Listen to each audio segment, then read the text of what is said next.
La Festa de la Font es uno de los actos más importantes de las fiestas de Alfafar, un acto que se remonta a tiempos de antaño y en el que los alfafarenses demuestran su gran admiración hacia el agua, ya que en el acto se homenajea a la fuente que preside la plaza del Ayuntamiento, este año además con más énfasis, ya que se celebra su centenario.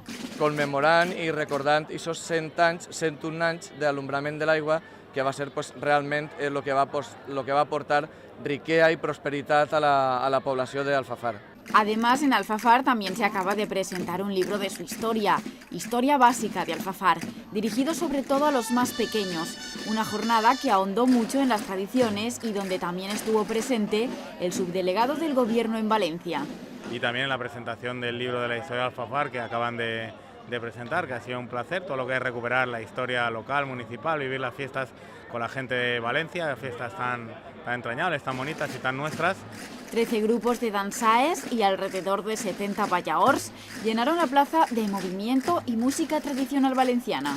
Ahí està l'esforç de moltíssima gent que està participant i venen de molts pobles ja per a fer una realitat la recuperació d'esta festa tan tradicional. Bueno, pues para nosotros es una alegría tornar a recuperar estas tradicions tan reboniques que tenim en València.